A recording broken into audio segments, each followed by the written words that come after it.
Hey, good morning. Let's go over today's trade plan.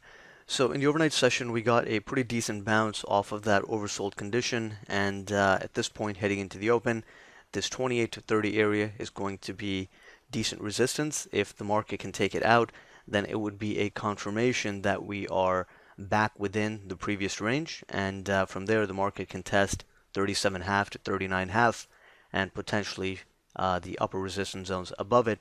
But 37.5 to 39.5 would be the first decent inflection point beyond 28 to 30. But how the market reacts to 28 to 30 will help us establish the bias for the day. Because if we're holding below 28 to 30, then it means we're holding below that recent range. And from there, the market may have to head lower again and balance at these lower prices before really determining the next bigger swing. So below 28 to 30, we know that the sell side can still step in an aggressive way. And above 28 to 30, we can still expect responsive sellers at 37.5 to 39.5, the 42.75 to 44 quarter, and 49 to 51. But it would signal some short-term stability. It doesn't mean that the larger time frame bias is going to change. That's still going to remain bearish. But the day time frame bias could be much more balanced. Below 28 to 30, we have support at 13 to 15. Below that, we have the gap fill at 11.5 and Friday's low at 19.10. And then below that, we have the initial support zone 0.1/2 to 0.3/2. And finally, 18.93/2 to 18.95/2, which is the stronger area of support. And anything below the 93.5 to 95.5 is pretty decent support. And by that point, the market would again be short-term exhausted. So not anticipating a move to those lower prices today. Right now, the market is coming off of an oversold condition, and we've been selling off for over a week.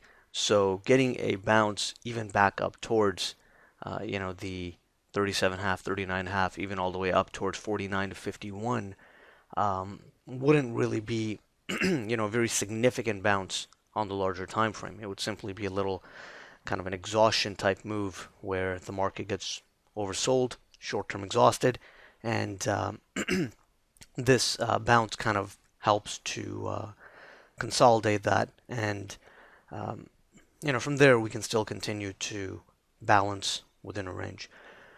So right now, heading into the open, the main thing is going to be to avoid taking trades, just kind of in the middle of nowhere or in the middle of the range where there's not really a sustained directional bias. You want to wait until the market approaches a decent zone, and you want to be very much in tune with the intraday momentum, because it is going to take some decent upside momentum in order to break out above the 28 to 30 zone.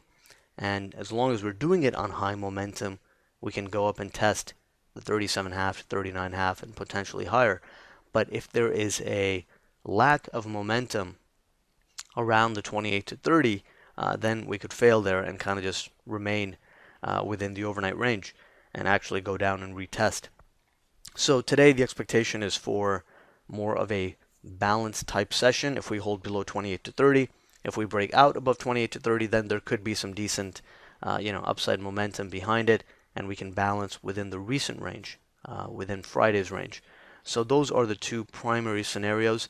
On the downside, not anticipating another, big liquidation move, but we could go down and test Friday's low quite easily, and even the 0.1/2 to 0.3/2 area, where again, we can expect responsive buyers to be active as the market pushes down into the intraday support zones here.